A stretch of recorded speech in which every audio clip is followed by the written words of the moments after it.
welcome to the podcast. Episode 2? It took us an hour to get set up, and by that I mean me fiddling with the computer. And I was just doodling on my hands. I don't do the techie shit. Yeah, it should be so much easier than it is. I should just be able to plug the microphones in. And ta-da.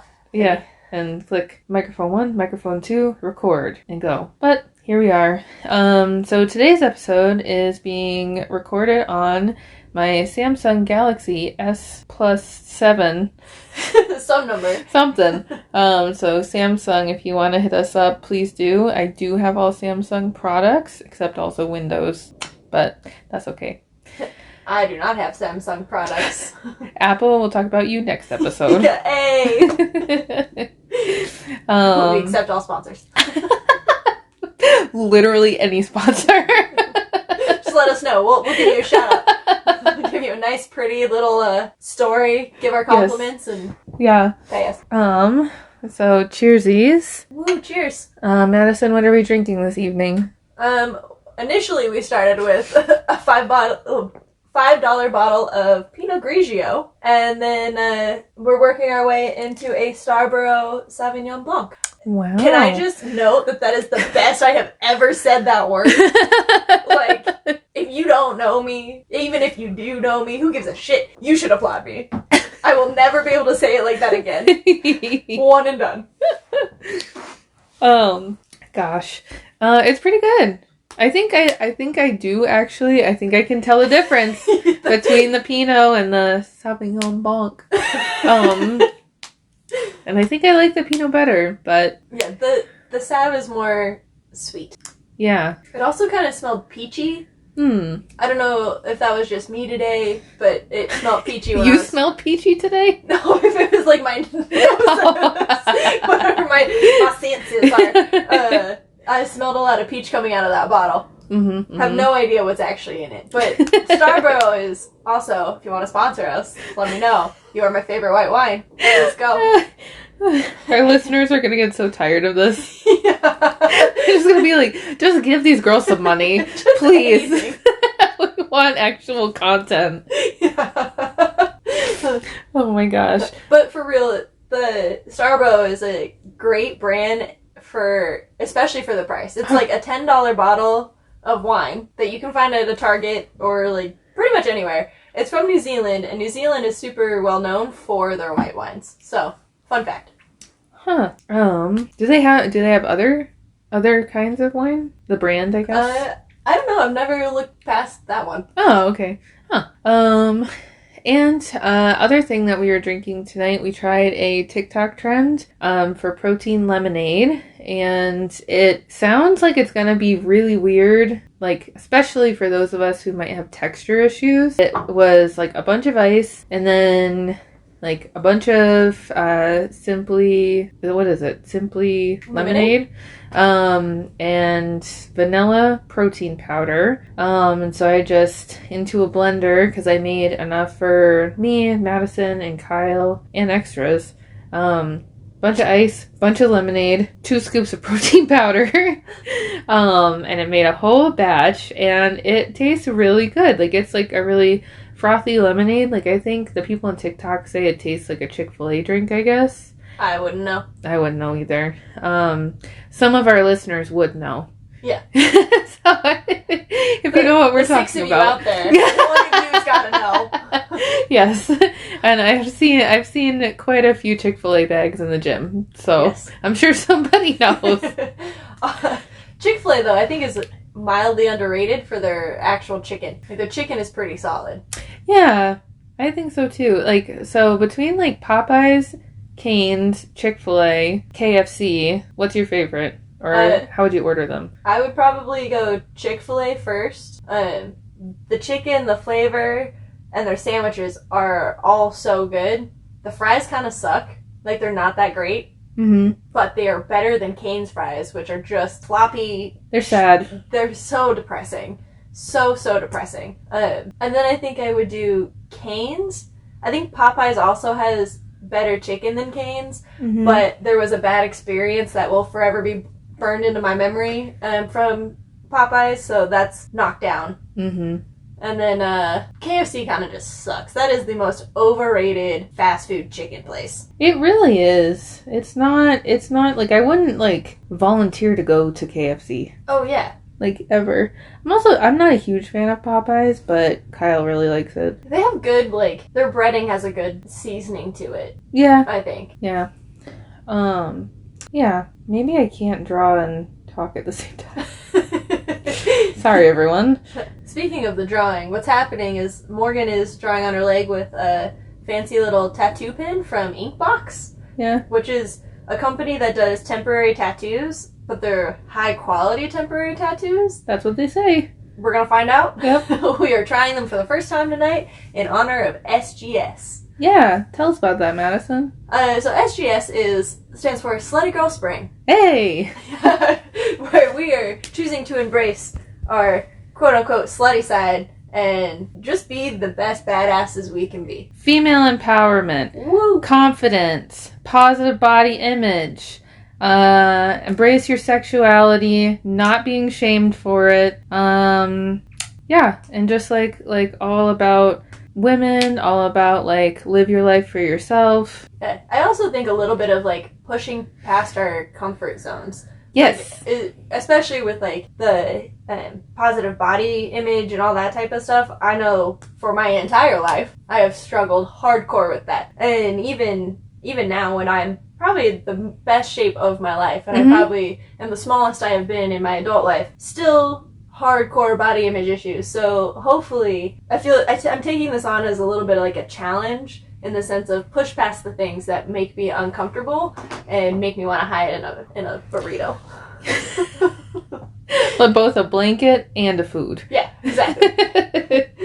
Yeah, no, I know what you mean. I feel like, was it earlier this year maybe, or sometime last year, I like started coming across photos of when I was in college, and I was like, you looked like a stick. Like, how did you think you were, like, overweight? Like, I looked almost like in some of my pictures, I look, like, gangly, almost. It's very strange to me to see, and I was, like, 150 pounds, you know? Which is, like, so much less than what I weigh right now, and, like, I remember going through college and, like, the entire time, like, you know, always worrying about, like, what I looked like, and in particular, like, my tummy area and everything, always hiding it all the time, which is hard to do when you're in graduate school and half of your labs you are half nude. Things I will never experience. Because like, so for those of you who don't know, going through like physical therapy grad school, like we did a lot of lab classes where like you have to be in like a sports bra and shorts so that you can see like landmarks and like work with your patients and learn about bodies and all of that stuff. And so like a lot of the time, like we were wearing pretty much like what we would wear in the gym, you know, not a ton of clothes. And so I'd feel like very self-conscious about that and like always wanting to cover up. And like I still do kind of now, but I would say like in the past year or so, I've been trying to just like wear what I want to wear. Yeah. Nobody cares. And like if anybody does really care, then like they need to figure something else out. Because they like are not welcome in the bubble. Yeah. Nobody. They're certainly not a pack mate. Yeah, not a pack mate. They don't need to be bringing the vibe down. And maybe like get a different hobby. Yeah. Go worry about your own self. So yeah, it's really hard and like so much of it. When do you feel like was like the first time in your life that you started like feeling self-conscious about your body? I honestly like I don't remember a time that I didn't feel self-conscious. And not anything against my mom, like at all. I love her and she did everything for me. So go mom. But I think part of it was like the way that she was raised was image was super important. Like she had to have her hair done, she had to have her outfit put together, and she raised us that way.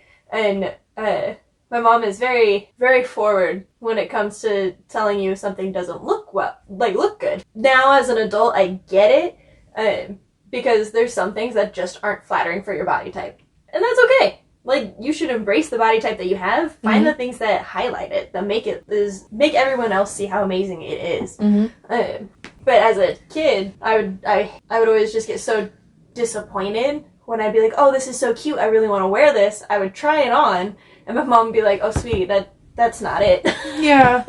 So, I don't know, I think my whole life I've just kind of felt self-conscious. And there's definitely been periods where I tried to push past it, but then I would look at my friends who were all itty-bitty, like, also not cool. Like, Yeah. How are you constantly surrounded by such little people? I know. Like, what is that? That was my experience growing up too. Like all of the girls I was around, like I think almost all of them, I can think of maybe like 2 or 3 that were like the same height as me or taller, and most of them were shorter than me. And I'm only 5'5". Like I'm not huge. And everybody was small, like really It's so small weird. sizes and everything, and yeah. And so I would be over here like me, like small to medium sized, and think that I'm huge. Yeah, because you have these like 5'0" girls wearing double zeros. Yeah, and then I'm wearing Why a did 6, and I'm like, I'm so much bigger. Oh god, I hated when numbers started happening, or like as soon as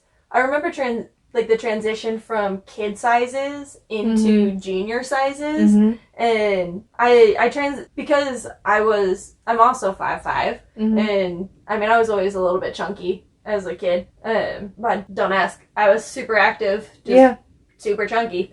Like, chub rub, here we go. Day oh my one. gosh.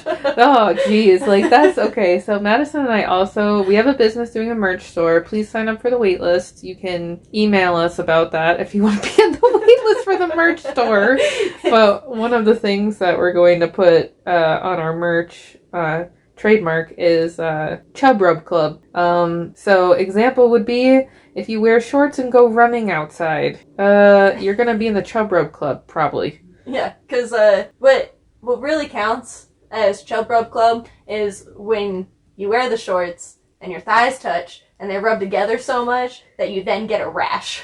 You start a fire. Yeah. And again, doesn't matter how fit you are, your thighs touch, you're starting a fire.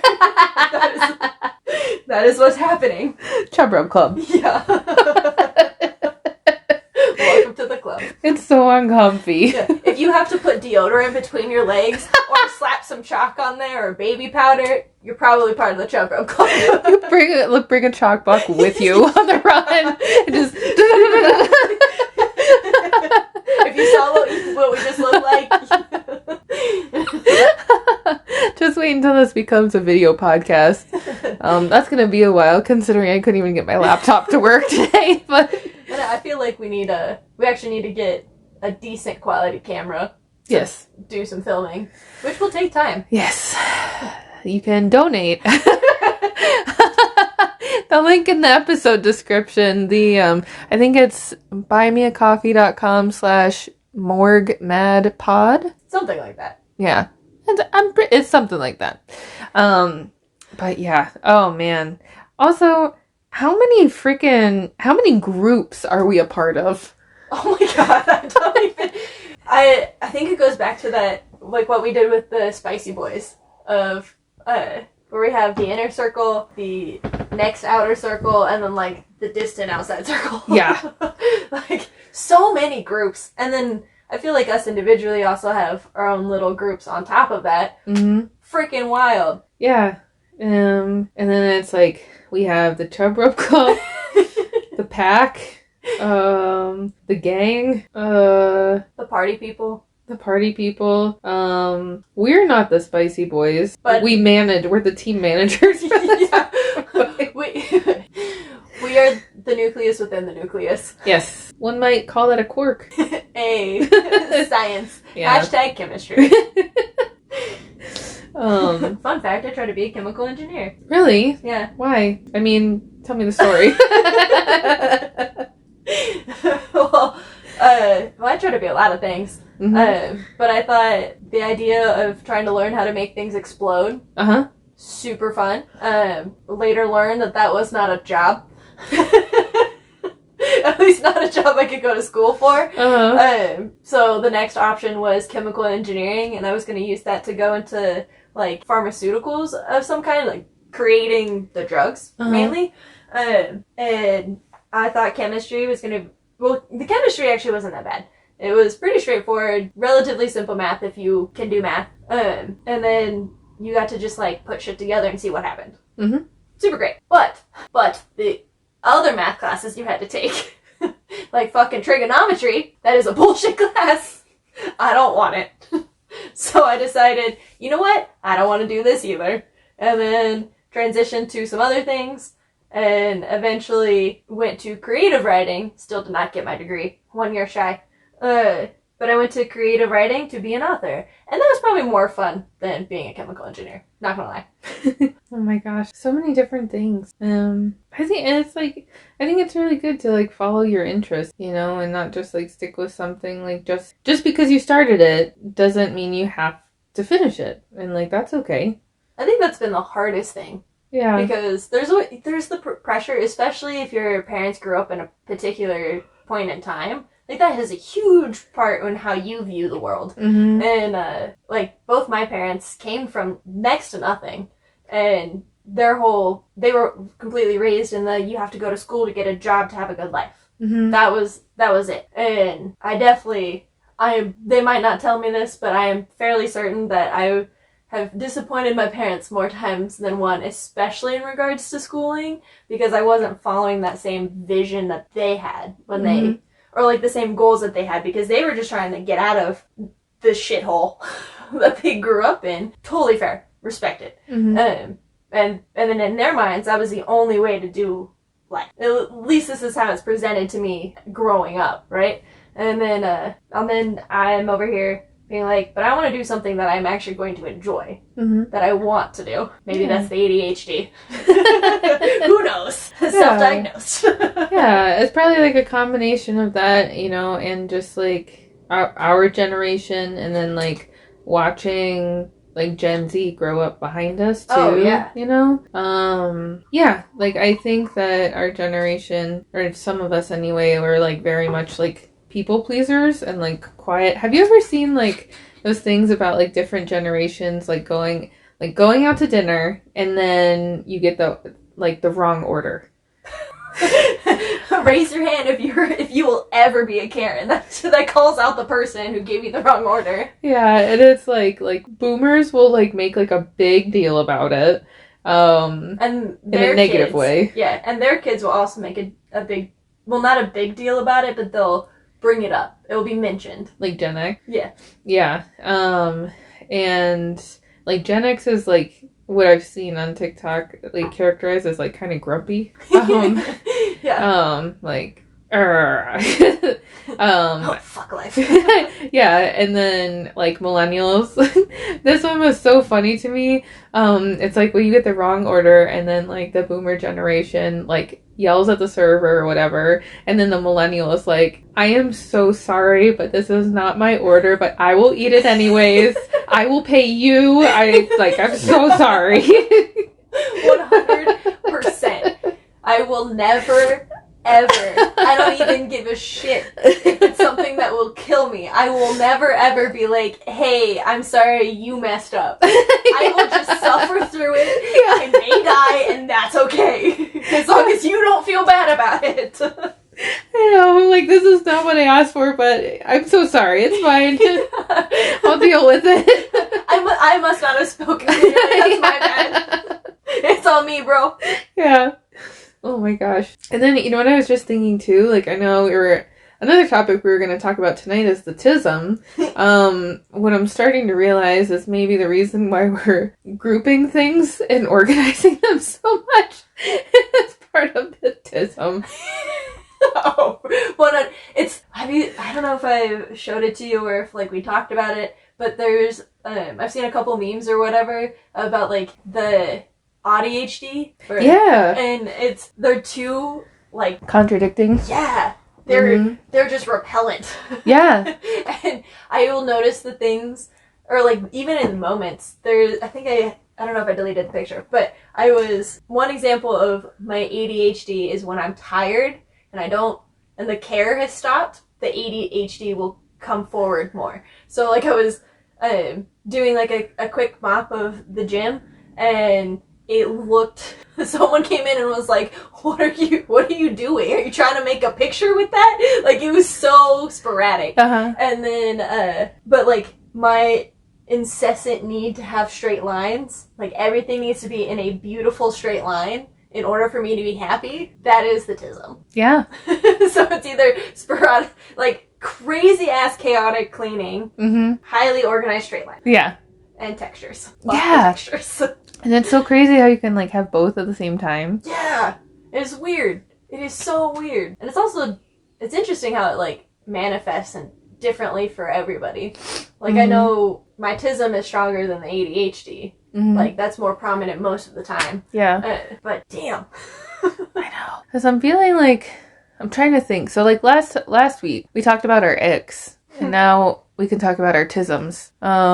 It's like, so like the thing for me, I feel like tism potential related is more so like recently, like in the last, I would say maybe like 5 years or so, I've had a lot of trouble making eye contact with people.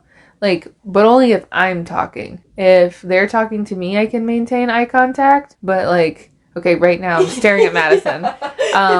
Like right now, even if I look at you for like longer than like 5 to 10 seconds, I have to stop. And I don't know why. Like I don't really remember like growing up that way, but it's becoming like harder and harder to make eye contact with people. But I don't know. Maybe for me, I feel like the ADHD stuff is maybe more present, just like brain on a hamster wheel constantly, just all the time. Yeah, I think for me, definitely the tism is more prominent, 100%. And like the more that I learn about it, the more I'm like, yep. Hello. I'm here to join the club. Hello, packmates. To whom do I pay my dues? Where's my t-shirt? Yeah. But a lot of these things, I've definitely like struggled with it my whole life. Like eye contact. I had to learn how to look at people. Had to learn. And some of it was forced upon me. I don't know if you know who you are, but if you do, fuck you. Personal space is huge. I do not like being touched, like unless there's been a relationship build and like there's a lot of trust behind letting other people touch me. Yeah. Big time. And then textures. Textures are a big fucking thing for me. I cannot with certain things, like food textures. I was just watching, have you heard of the new iCarly that Paramount did, where they tried to like, they're grown up now or whatever? I was watching the first episode of it out of curiosity and boredom. And there was this one guy who's like, his character is a professor at a university for mouthfeel. So like how things feel in your mouth. And the whole time I'm just sitting there like, I mean, that is a real thing. But how many textures do you gotta put in your mouth to be like, I am now a professor for that? Yeah. No, there's certain things I will not, like warm cream cheese.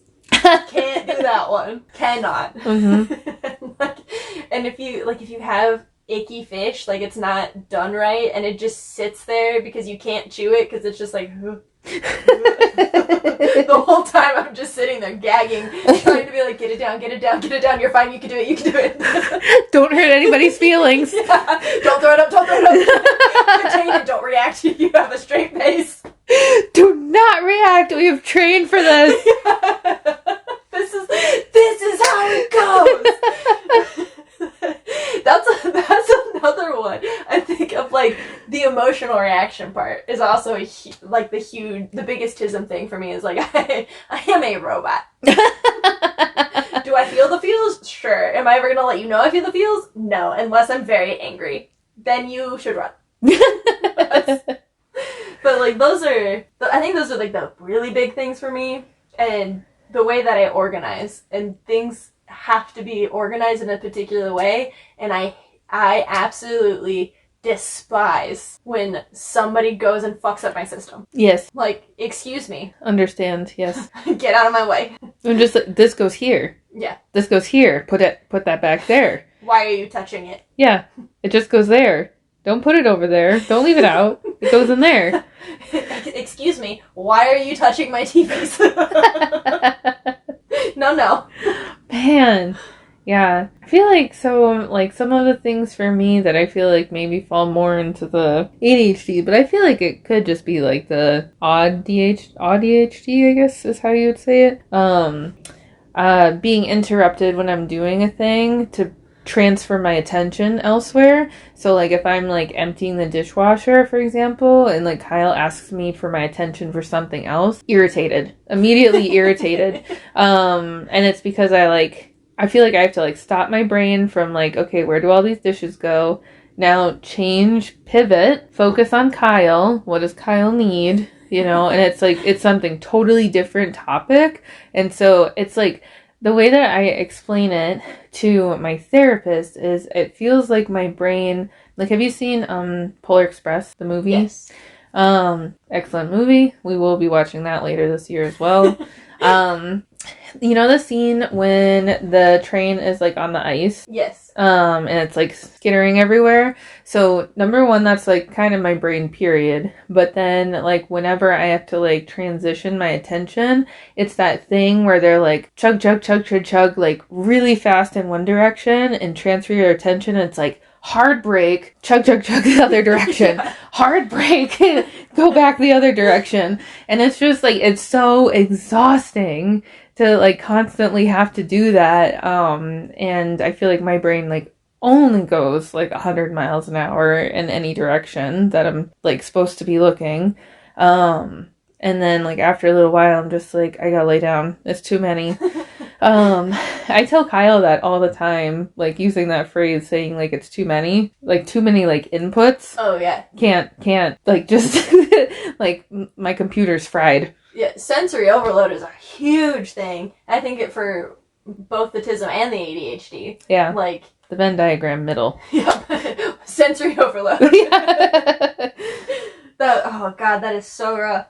And I know like the thing, I don't do well with crowds. That's too many. Yeah. Like big time too many. All the noises, all the smells. Like smells are a big thing too. Sounds and smells tend to like hit me more than anything. And obviously if somebody touches me, I'm freaking out. Yeah.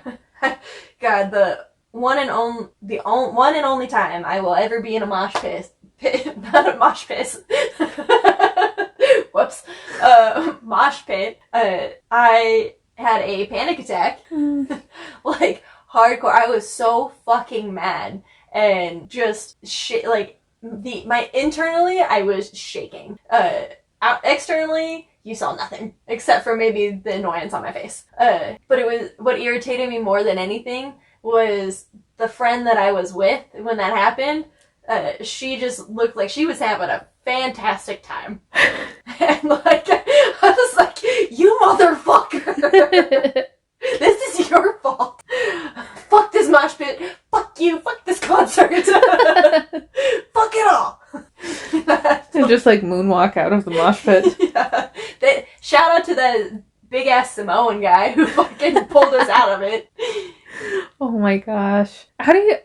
Sorry if you already said this, but like, how do you do with noise? I am super sensitive to noise. Like it depends on how overstimulated I already am. But like, I can hear a lot of things. And I don't know how else to explain it. And there's like if I'm super overly like stimulated, then I will start to get annoyed by sounds. And like if I'm parking, particularly in parking garages or like shitty ass parking lots where it's too tiny, I have to turn the music off or like down because so you can see better. Yeah. Turn the music down so you can see better. 100%. That's so funny that's a thing. Oh yeah. What's also funny is that not everybody can hear electricity. Yeah. I don't understand that. Yeah. What do you mean you can't hear it? Yeah. Buzz buzz. Yeah. All the time.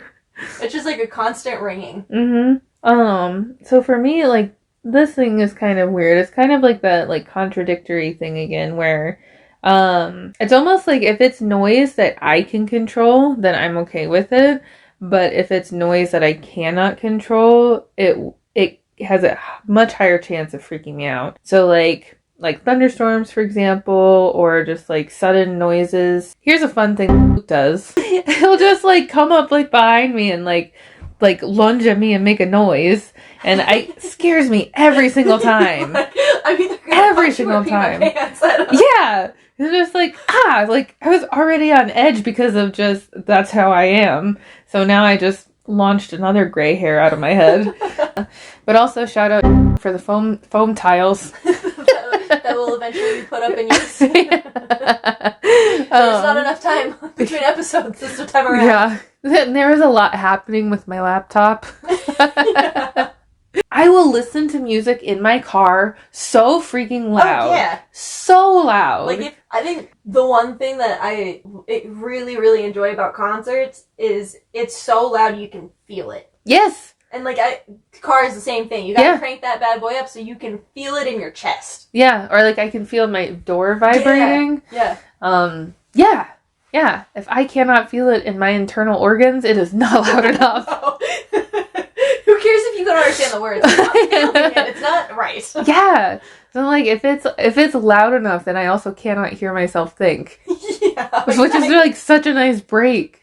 So yeah, I think that's so funny. And, like, music too has also been, here's a thing that I can do, which I think is ridiculous, is, like, when I'm working at home and I'm doing, like, a lot of computer work with, like, writing, like, typing, I can put music on with lyrics that I can sing to, and I can write like a blog post at the same time. Singing and writing, I'm writing different words than I am singing. Yeah, because one is just like automatic. Yeah. The other thing is like that's what the thing that takes the brain power.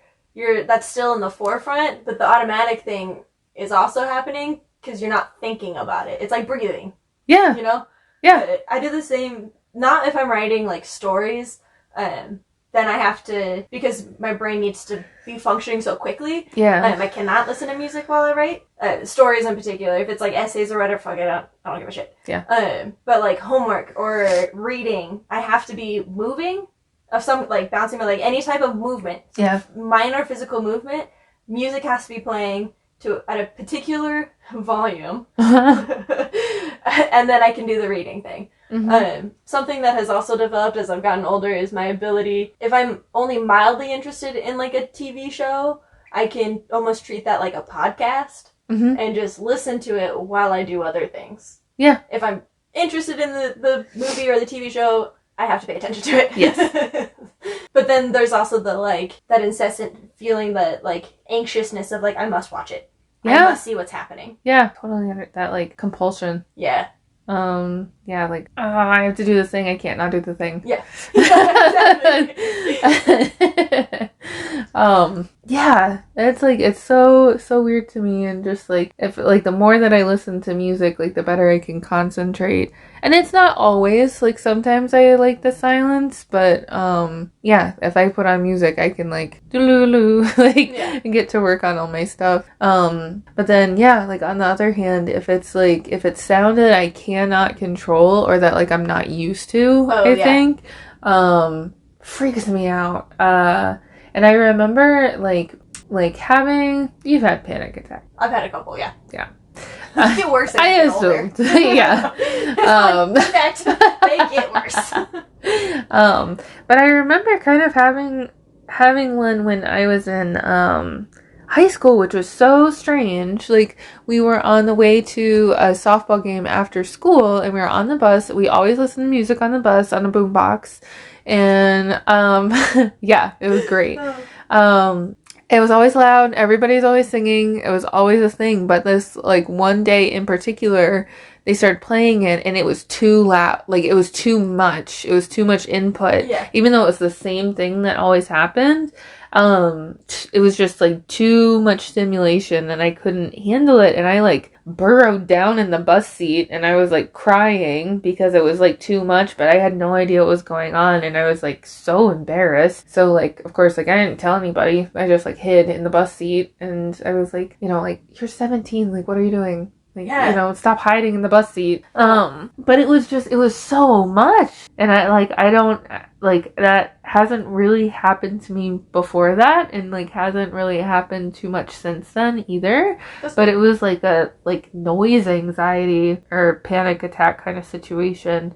And like the other thing that I'll get to is like a lot of task paralysis. I keep making motions like crab claws. Have you seen the Ellen special? Oh my god, it's probably one of my favorite comedy specials. She did a really good job with it, and it's only this one specific one. But she's on stage and she's talking about she's talking about getting like a pickle out of the jar, and then it gets compared to trying to get the last little bit of toilet paper out of like the stall, the toilet paper stall things where it has like the cover, which it's like hiding the toilet paper. So people, I don't know, like rub the doo-doo on it, like I don't know. But she was like, there's a pickle claw, and then later in the day, right before you go to bed, you gotta turn that bitch upside down. Now it's a toilet paper claw. It's just your fingers pinching very closely together. Pinch, pinch, pinch. Yeah. Yes, but task paralysis. So like my whole life, I've been very like organized. I've always been super into planners, and I didn't really realize until more recently that is like, I think this would be the term for it, but kind of like a coping strategy for the like all the tasks. And, like, not being able to keep track of them or prioritize them or, like, conceptualize, like, how much time they'll take or things like that. That's the thing. Yeah. Time is not real. Yeah. Just throwing that out there. It's nuts. And so, like, my whole life, I've always been super into planners, and I love planning things. But the execution, very difficult. Love planning things. I will plan projects all the time, and then if somebody else can do them, great. Like, that'll be perfect. But, like, I really struggle with, like, my brain. It's almost like one side of my brain, like, gets it, and the other half, like, I guess maybe, like, in practice, can't, like... You can't make it happen. Like, the theory or philosophy of things, I, like, can't get it to, like, physically happen. It's like me and drawing. You did a great job. You did a good job. Madison tattooed me, so... Kind of.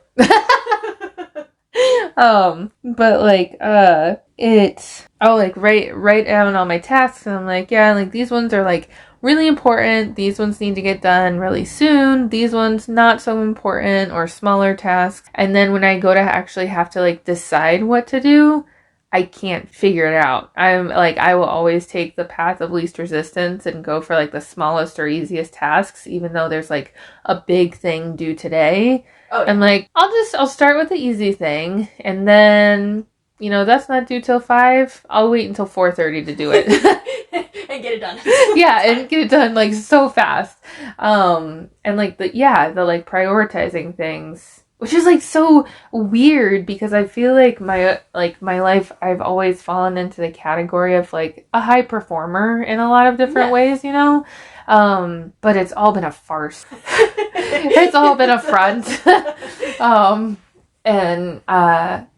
And so like now sometimes too, I'll struggle with that. And I actually found the software that I was telling my therapist about, which it's so good. I can tell you if you want, but, that was my other like panic attack moment that I remember, was when I was in college and I was sitting at my desk like trying to start doing homework or something, and it just felt like my body started like vibrating, and like I like didn't know what to do. Like I couldn't concentrate. I couldn't figure out like which tasks to do.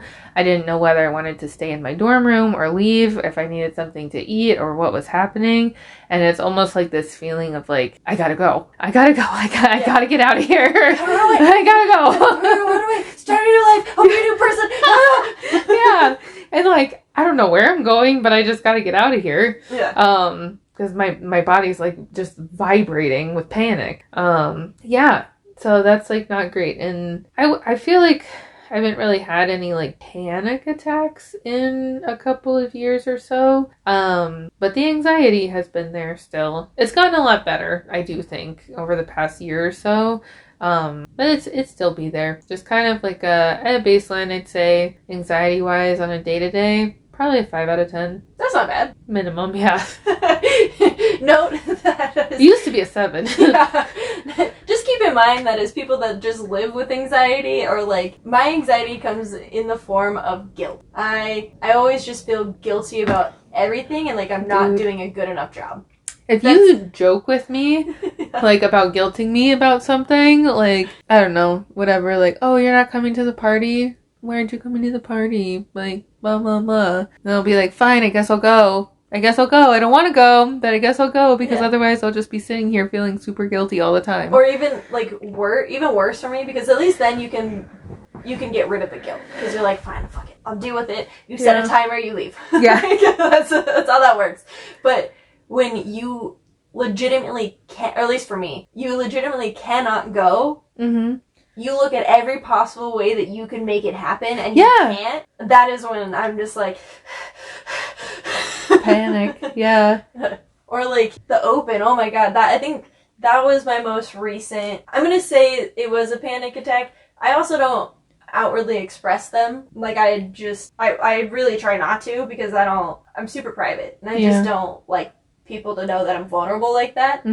Of course. Not a fan. Not a fan. But, like, during the open, the whole time, which this open sucked fucking balls. Like, it was not a good time.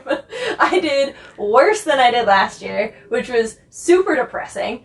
But the whole time, especially because for how hard I've been working, I should be better at the things that we were doing. I was not at all better at the things that we were doing, and that made me feel like I was failing, and that sense of disappointing somebody else because I couldn't do my job of being an athlete and, like, working hard and improving, that gave me absolute fucking anxiety. So much anxiety, and I hated the open. I didn't want to do any more workouts after the first one. Especially, like, with I thought of, like, I don't know, feeling like I should have been closer to qualifying for quarterfinals than I was, and then being so far behind where I should have been. Oh god, fuck that. But, like, that didn't help. And then every workout just got worse.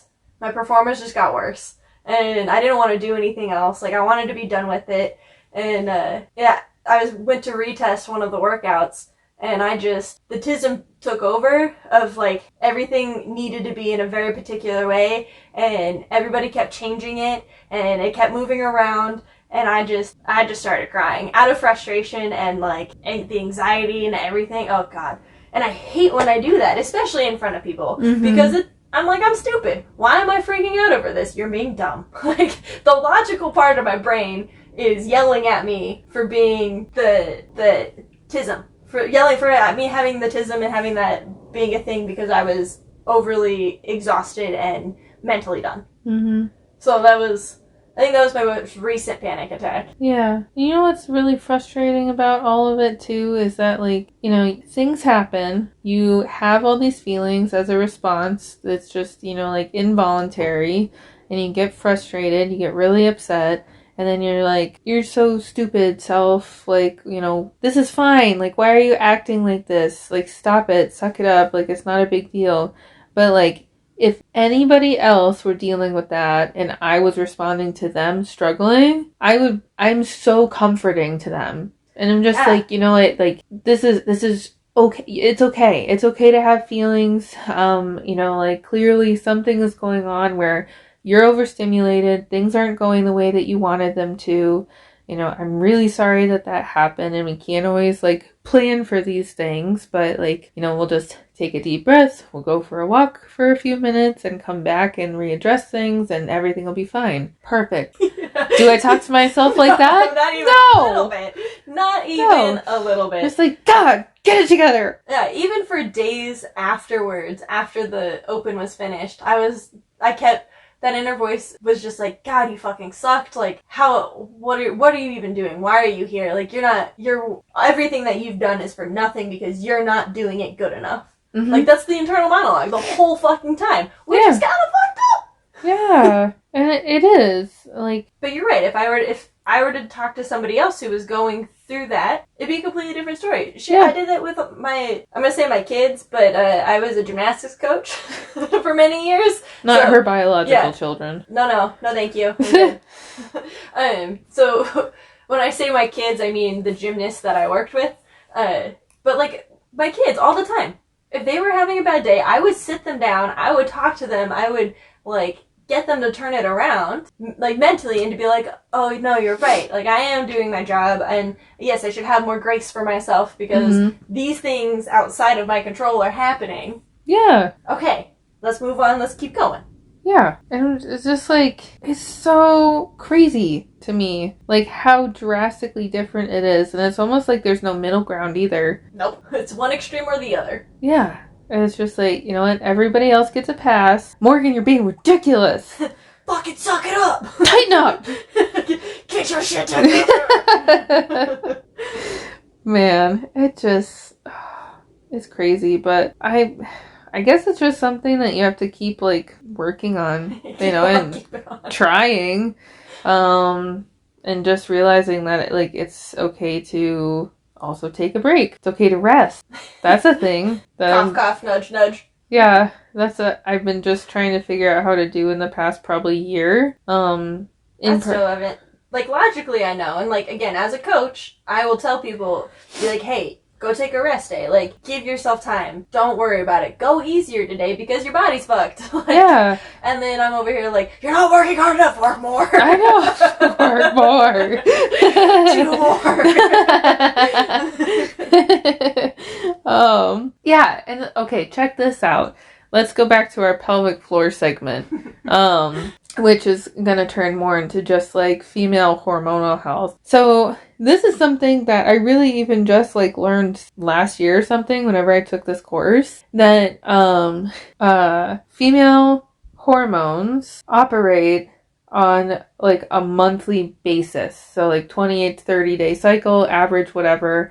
Male hormones operate on a 24-hour cycle. And fucking wild. Yeah. That in and of itself is insane. Yeah, our entire world is built on the 24-hour hormone cycle, and that, you know, like, it promotes, like, the daily grind, the daily routine of do the same exact thing with the same amount of effort every single day. And, you know, for us and for those of us who have, like, a female hormone cycle, it changes every single week. It is different what your body is able to do. And I feel like as a female and somebody with a female hormone cycle, our bodies are doing so fucking much more.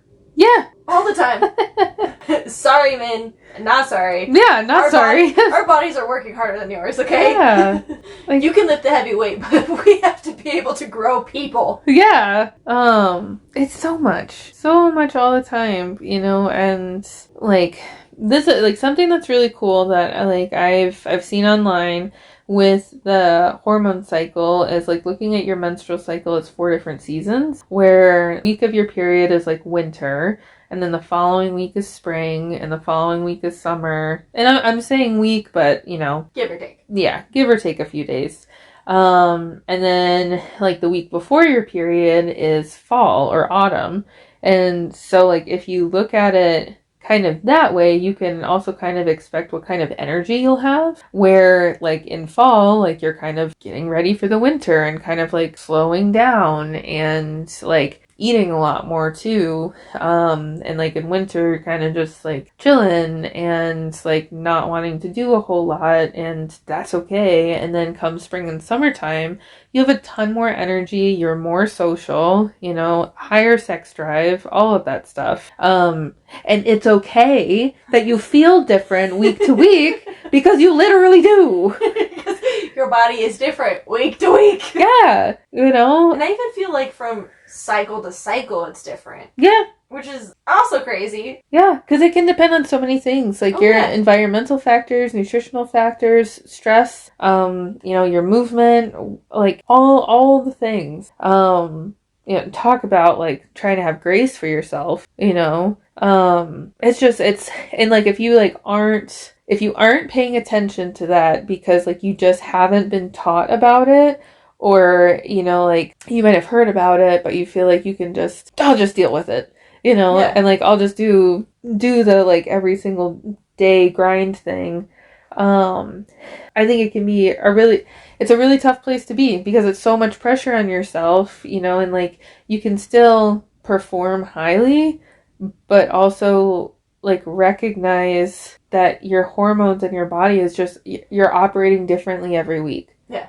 And that's okay. I think it's hard because what you said about our society is built around a male's hormone cycle. Yeah. The 9 to 5. It's the male hormone cycle. Bullshit. Bull fucking shit. Every time I say that word, I think of How to Lose a Guy in 10 Days. In 10 days! With or without alcohol, I cannot say words. It's fine. Yeah, that's I'm okay. a much better writer than I am a speaker. The male hormone cycle. Fuck that shit. Man, it just... And, like, it's also, like, really frustrating, too, because this information is just not made plainly available. Yeah, I mean, even in, like, not even for men. Like, about their own hormone cycles. Mm-hmm. Despite the fact that everything is built around it. Nobody fucking knows this. Yeah. At all. No. And, like, look at our sex education. It says, like, it is abysmal. Yeah. Absolutely fucking abysmal. Yeah. Like, nobody knows about anything until you do it, and then you, like, get into a bad situation. Mm-hmm. And you're like, eee!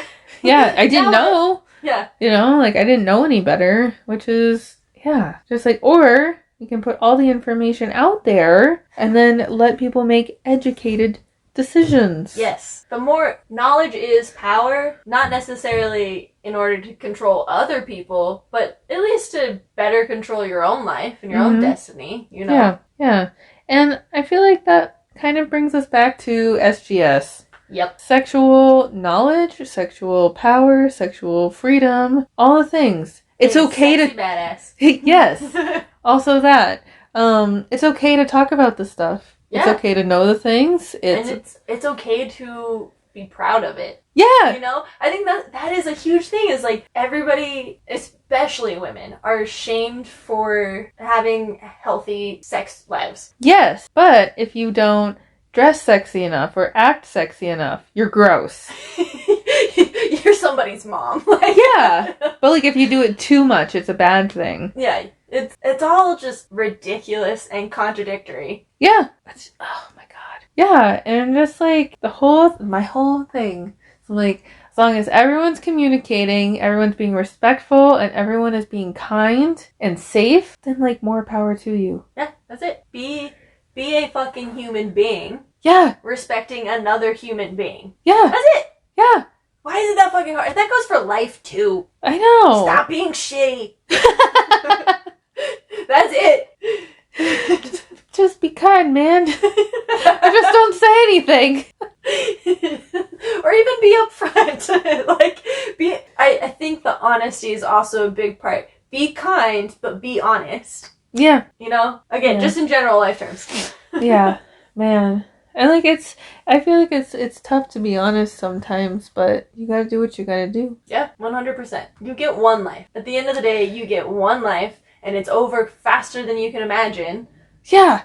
And honestly, you don't even know when it's over. Yeah. That's what I like so this is the other thing. Whenever other people are like, oh, I don't know if I should like do this or whatever, I'm like, do it. You could kick the bucket tomorrow. You know, like, who even knows? Just do the thing. Yeah, but then when it comes to your own self, yeah. You're like, oh, no. No. Hold on. Let's think about this for a minute. But it's really funny because there's certain things that, like, I will do without a second thought. Like what? Like the tattoos that we got. Oh, yeah. Like, Morgan it was over, like, Christmas break or something like that. Mm-hmm. And Morgan was like, oh, we're going to go get tattoos. And I was like, can I go? Yeah. Okay. So, we're going to get, I don't know. I picked it at the place. I was like, that one's cute. That one seems like my personality. Mm-hmm. And, so, like, things like that. Or if somebody would be like, hey, you want to go skydiving? I'll pay for it. I'm down. Right now, let's go. Don't put me down for that. Yeah. I'll wait on the ground. Yeah. But things like that, I'm, like, no second thought. I'll do it. Or if you were to be like, you have an all-expense paid trip to some cool place, also down. Instantly. Oh, yeah. Pack my bags, like, fuck it, let's go. I will need Dramamine. But yes. Yeah. God, the plane headache is so bad. And, like, I'm nauseous for, like, a day after. It's gross. Kyle gets that. When I get to our destination and we drive somewhere, That's when I get nauseous. Fun times, you know. I blame all the inner ear problems that I had as a child. Like, when I was a little kid, I used to get ear infections so frequently and so badly. Like, it would also feed into my asthma, so the asthma would trigger the ear infections would trigger the asthma, and it was just like a vicious cycle. Right? Great time, you know. And at one point it was so bad that I almost had to get tubes put in my ears. But from all of that, it's fucked with my equilibrium, so I get motion sick real quick. Yeah. I don't even know why I did. I used to be able to like read in the car for 12 hours when I was a kid. Yeah, but now I can't. Like I can't even look at my phone, can't look at my phone, can't look at a receipt, can't look at anything. Always have like mint gum with me. Started bringing Dramamine on trips. Like I can't function and I don't understand why. I taught myself to fall asleep. If I start to feel like I'm gonna throw up, I'm gonna go to sleep. Good for you. That's really what's gonna happen. Yeah. I will not throw up. I will pass the fuck out. You know what, body? As punishment, we're going unconscious. Yeah. Delete. It's just that Windows like thunk sound. Control-Alt-Delete function. Close all processes. Backspace. Escape. Abort mission. Turn it off. No. It looks like, I want to say it's in Inside Out, which is a fantastic Disney movie, by the way. But I think there's a scene where somebody's brain is like freaking out and everything's getting like lit on fire. I mean, I could be wrong in the movie, but I have this very distinct image of a like an animated movie scene, and it's like a brain and like all of its functions trying to do something, and it's all going badly, and it's lighted on fire and screaming. Is it SpongeBob? It could be. There is a scene in the SpongeBob TV show where they open like a fancy dining restaurant, and then Squidward tells SpongeBob to forget everything except his name and fine dining. And then he has all of his little SpongeBobs in his brain, and they just like, they're shredding everything, throwing everything out, setting it on fire. But maybe then, it is that then. Or maybe not Inside Out, but still good movie. Yeah, or maybe he doesn't remember his name, because I think that's the thing that they forgot, and I can see the little SpongeBobs, and they're like, name, what's the name? And then they're like running around and stuff. It could be Inside Out too, I haven't seen that in a while, but yes. Could be many options. Yes. We don't know. It's probably in the inside of both of our brains right now. Oh yeah, all the time. Except my little SpongeBobs are a little tipsy too. just a teeny bit. Oh man. Where were we going with that conversation? God. I think we were just talking about like sexual independence. Yeah. And well, for where we spun off into the SpongeBob land, I think it was coming back to around like, there's certain things, no questions asked, I'll do it. Like, fuck it, let's go. Then there are life decisions that need to be made, and I can't make those decisions. Nope, can't do it. Nope. Too serious, too much commitment. Yeah. Like, panic. Yeah. Instant panic. Where's the fun thing? Let me do the fun thing. Yeah. The interesting thing. The instant dopamine thing. Yeah. Or even like the things that could potentially lead to bigger, better things. Mm-hmm. It's terrifying because, and for me, it's the failure of it and the disappointing somebody. Like 100%. That is what it is. I hate when I disappoint somebody else. Yep. And I feel like I do that a lot. So...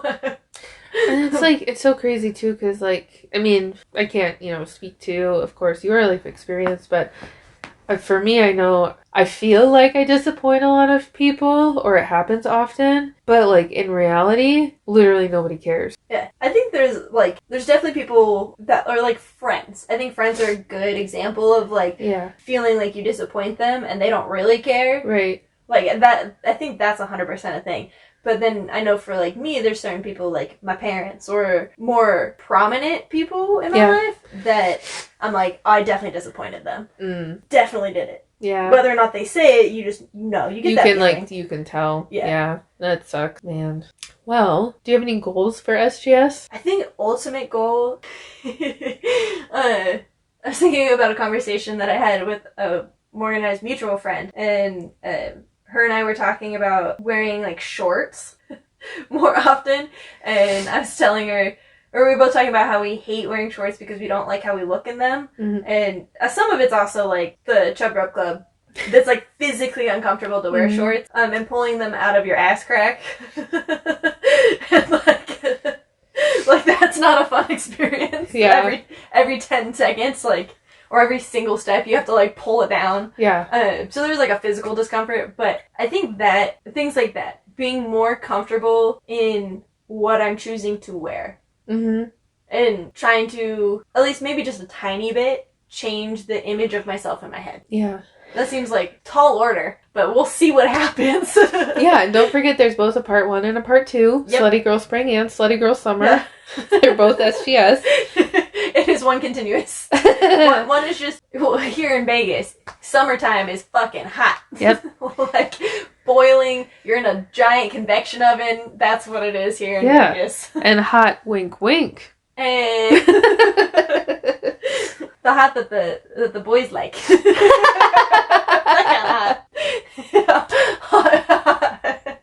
Hot with an A. It's like HAUGHT or some shit like that. HAUGHT. HAUIOUYGHTTT. With the silence. Hot. Oh man. No, I think that's a really good goal. Because I mean, like, I keep thinking about too. I'm like, this is like, it's like your life vehicle. You know, like you're inside this thing until the end. You know? And so like learning to, what was the thing that I heard on TikTok? Just so everybody knows, I'm gonna reference TikTok all the time. So I too. Like, this is what we do in our downtime. We just fucking scroll through TikTok and send them to each other. Yeah. Some of us send really good TikToks. Some of us send high quantity TikToks. You can guess who's who. She was saying about how, like, maybe, like, she heard somewhere on Reddit that, like, the goal of life is to, like, not be, like, happy to be yourself, I guess. It was, like, something, like, not to be, like, happy with, especially, I guess, like, physically, like, who you are, but, like, you have to be, like, happy being with yourself. Yeah, that makes sense. You know, like, you don't have to be happy, I guess, with, like, who you are, but you have to be kind of, like, satisfied with being with yourself for the rest of your life and, like, enjoying that in and of itself as an imperfection and just, like respecting it and honoring it, and, you know, like, there's always going to be flaws and that's okay. It doesn't make you bad. Yeah. And I think that kind of goes into that statement of you have to love yourself before you can love someone else, which I think it's maybe not necessarily, like, I don't know if I will ever fully love myself as a human being because I know me. Yeah. But I think finding contentedness in being by yourself and living life by yourself before trying to be with somebody else. Mm-hmm. Because at the end of the day, you won't, like, you're gonna die by yourself. Mm-hmm. It doesn't matter. Like, it's, unfortunately, that is the sad fact of it, is you will die by yourself. Mm-hmm. So you might as well learn how to appreciate being with yourself. So, I mean, that makes sense. Mm-hmm. Yeah. I think it's nice. Yeah. I feel like that's definitely, like, a good thing to work towards is, like, yeah, just being happy, being with yourself, and, like, also enjoying your own company. Yeah. Which I feel like is something that, like, I've struggled with in my life, but I'm kind of, like, working on now. Like, when plans don't go, like, the way that they're supposed to go or whatever, then, like, oh boy, I get to hang out with myself. Wee! Here's this roller coaster. Woo! Yeah. I mean, I definitely, in the last probably 5 years or so, I've definitely learned to enjoy my own company a lot. Mm-hmm. But growing up, it was really hard to do that because the way that I've viewed what was happening, because I struggled making friends. I think that was the tism. But I struggled making friends and maintaining friendships. Mm-hmm. So in my viewpoint, it was, I'm not good enough. There's something wrong with me. Mm-hmm. But over the last 5 years or so, I've learned to have a better appreciation for the time that I spend with myself. Mm-hmm. Because it's really just me getting to know myself and my wants and my needs better. Mm-hmm. That's kind of it. Yeah, I think that's a really cool thing. You know, you're gonna be with yourself forever. Might as well know it. Yeah. Yeah. No, I like that. Anything else about SGS? I don't know. I don't think so. I think the like just having a solid spring, like something that we can look back on and tell our other people's kids like, hey, like I remember when I did this and it was like the best time of my life, and I think having those types of stories will be fun. Yeah, that's what I want to do, is I want to have like the most fun possible, and like do all the things that I want to do and hang out with everybody and stuff. I can't remember if we talked about this or if I was just talking to Kyle about it, but I almost feel like I'm kind of like living life now the way that I wish I had when I was in my early 20s. But like when I was in my early 20s, I know for me, so focused on school until I think I graduated when I was 23. And it was just, it was so hard and so intense, you know, and like basically felt like your life depended on it. So like I didn't really do like a lot of college-y, like stereotypical like college-y stuff. And like I had friends, but I didn't like hang out with everybody every single weekend or anything like that. Because I was studying or working a lot. And then like getting out of school, like my first year out, I was working at a job that I hated, so I was miserable all the time. And like it hasn't really been until I would say like probably the last 2 years, and more so the last year, my year that I've been 28, where I've been like probably the happiest that I've ever been, but like kind of have like the breathing room to like stop and like really pay attention to like a lot of the social stuff, you know, and like spend time with people and all of that. So I like that idea of I don't know, kind of doing now what maybe like 22-year-old me wishes she could have done. Oh yeah, 100%. I mean, I never did the college thing, like at least socially, because I didn't do high school the normal way. I did my freshman year, fucking hated it, mainly because I had to leave the friends that I had, the few friends, by few I mean like two, the two friends that I had made, I had to leave them to go to a different school for zoning purposes, and did not make really any close friends, and then decided that I was going to go to community college to finish out my high school credit, and I was so much younger than everyone. I did not make any friends in college. Zero friends. And then throughout the whole journey of trying to figure out what I wanted to do, what I wanted to go to school for, by the time I got to the point where I could do things, I was like, I don't even know what's happening. I don't know what's happening with life. I'm miserable. Everything is miserable. Fuck all the shit. Light it on fire. So I definitely didn't do any of like your stereotypical college social scene at all. And this, I feel like, even though 21-year-old me to 24-year-old me really wanted to have this type of lifestyle, seems weird, but maybe a social life that we have now, I'm glad that I didn't have it then. Yeah. Like, I feel like I can appreciate it more now.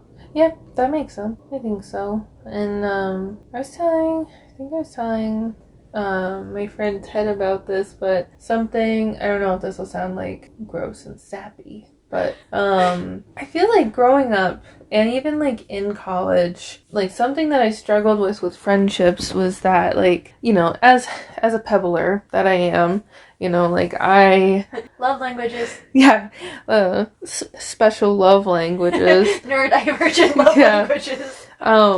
Like I always like I will pay attention to what people like, or like what inside jokes we have or whatever, and like I will always remember them. And like with some of the people that I was around when I was younger, if I remembered too many things about people, or like I asked them to do something with me, it was almost like if I like took it seriously, it was like not cool, or like it was off-putting to the other people that I was around. And so like I kind of got into this habit of like trying to like not come across as like too much, because I remembered like what their favorite drink was, or like you know, like they asked me to come over on Saturday, and like I may or may not show up because like I'm not really sure if they want me to come. Yeah. You know, and I'm like not even realizing, I feel like until like now, but that's not like normal or healthy like social behavior. And yeah. And you know, like people who are really your friends appreciate that you remember things about them, and they will remember things about you. They ask you to come over, they want you to come over. If you ask them to be somewhere, they will be there. Yeah. That's normal. Or they'll communicate that they're not available. Yeah. Keywords.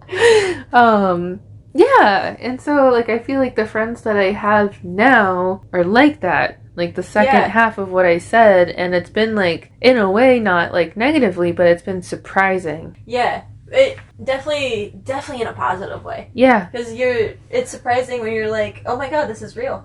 Yeah. Yeah. Or like somebody like calls you out for like, you know, you said you were going to be here at this time, like why weren't you there? Yeah. And I'm like, oh, you wanted me there? Have you seen the musical Wicked? Oh my god. Fucking find a way to watch it. Okay. It is my favorite musical of all time. I'm not a huge like play musical person, and especially not when Wicked came out. But I had a friend super into musical theater and like all the things. Very flamboyant, this one. Great human being. Hilarious. But he had an opportunity to go see Wicked, and he's like, come see with me, it'll be great, it'll be fun. I'm like, alright, fine, whatever. Do this whole thing. My butt vibrated. Do this whole thing, got to find a fancy dress with like a trench coat type, like a super cute, long New York style coat. Like that's what my brain thinks of it as. Best fucking production ever. Do not read the book. The book is awful. It is so long and so fucking tedious. So don't read the book. Watch the musical. And there's one of the main characters. She has a thing where she's trying to teach Elphaba how to be one of the popular kids. And there's this thing where she goes, toss, toss, with her blonde wig, and it's like so coiffed and just perfectly put together. And it's just toss, toss. Toss, toss.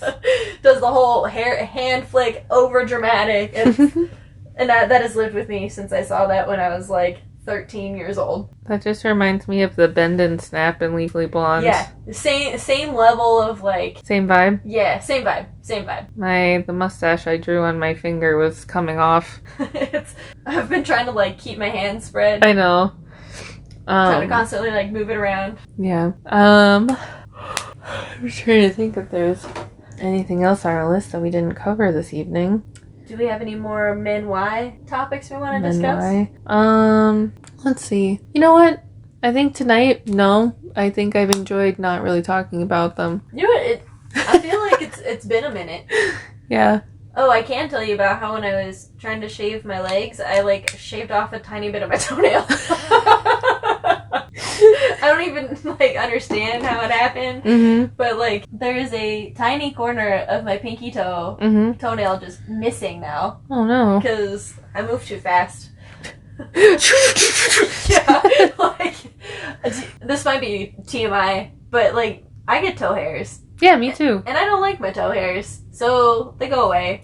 I was like shamed for my toe hairs, so now I'm like really self-conscious about them. But like most people have them. Yeah, it's like not an abnormal thing to have. Right. Them. For me, it was like the thing that it like physically grossed me out because I was a dancer and I'd be doing stuff and I was looking at my toes one day and I was like, why are they fuzzy? And then I thought about like the image of the pores and I was like, nope, that's not it. And so I started shaving my toes because I don't like the toe hair.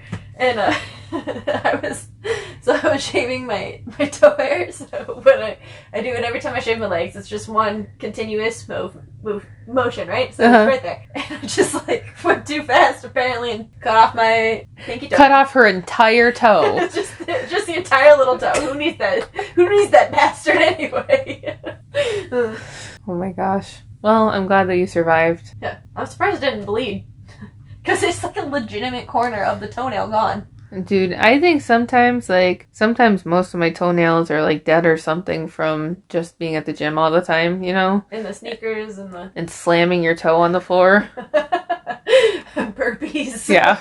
Or coming down like from a wall walk. Oh. Or even like a handstand or something. Oh my god. Everybody who tells me, just let your feet fall. No! That's how I like I stub and jam my toes all the time doing that. So I have to I walk my feet down and then lower them down. I don't let them just fall because goodbye, big toe. I feel like I take that shit for granted because I have done so many reps of that I know where everything is. And with dance and stuff, my feet, I don't think have any actual feeling in them anymore. But I'm somebody who's gonna fucking collapse and make it happen. But I also have that ability to trust the fall and trust where I am in space because I've trained it so many times. Mm-hmm. So I take it for granted and I don't fully understand. It's like when people are stupid. Mm-hmm. Don't fully understand that either. So if I have ever told you just fall, I'm sorry. No, it's not you. I'm thinking about somebody else telling me about it. But I still can't extend my big toe all the way. That's from probably 2 months ago. Yeah, and I tried to tell Kyle about it and he was like, "You're fine. They're both the same." And I'm like, "You don't get it. It doesn't feel good. It doesn't feel right. Something is wrong. It's stuck." There's definitely been a couple times with my ankles or my wrists, I would have my brother, when you go get your nails done and they'll hook their fingers through your fingers and shake it around and it pulls out. Mm-hmm. I would have my brother do that to my feet and my hands because they get jammed. Yeah. You do shit, they get jammed. Mm-hmm. And it's a nice feeling. Yeah. It pops, you're like, it is, yeah. There's the air. Or doing my hands too, or I always tell Kyle to spread my metatarsals in my feet and open up my foot bones. Just breathe in there. I didn't know until CrossFit, it's weird because you think I should have known with doing dance and coaching gymnastics, but how many stupid tiny crampy muscles are in your... So many. Oh yeah. There's every once a year since I started CrossFit, there's one particular spot in my foot that gets so fucking crampy and irritated, and then I have to take my finger knuckle and just jam it in there, trying to dig that shit out. But that was something new that I learned with the sport. Your feet have muscles. They do. Otherwise, they would just be loose potatoes. Yeah. It just never registered because they don't seem thick enough, You've got muscles your whole body, ma'am. You would think I would understand this logically, but until you experience a cramp or you experience a weird kind of soreness where you're didn't know that had muscles. Mm-hmm. Or go to school for 6 years. Yeah, then you might know. Yeah, it's actually take an anatomy class or two. Oh my gosh. Well, yeah, I think for tonight we covered so many things that were not on our agenda list, and I think it was really nice. I think it was a nice change of pace from the last time where it was a little bit more serious, and mm-hmm. So yeah. Again, chaos and confusion. You don't know what we're gonna do. We don't know what we're gonna do. Next time it might be all jokes. Next time we might cry the entire time. You never know. You never know. Might be a therapy session. Yeah, might change the name. IDK. We can change it later. Oh my gosh, yes.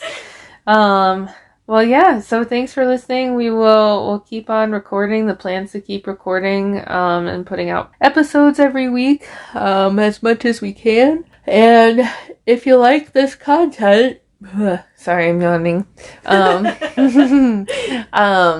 Please sponsor us on buymeacoffee.com/morgmadpod. I think it's MORGMADPOD. Or you can find the link in the show description.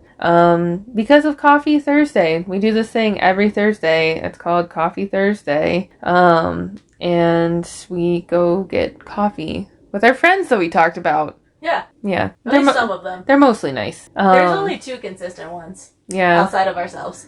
Yeah. Everyone else just kind of sprinkles in here and there. Mm-hmm. One's on the inner circle and one's on the cusp. Yeah. You know who you are. Yeah. Yeah. So, man, I'm falling asleep. I'm sorry. Buy us coffee. Listen to the next episode. And if you want to sponsor us for anything, you can also send us an email. we'll give you a shout out. Yeah. Yeah, I don't know.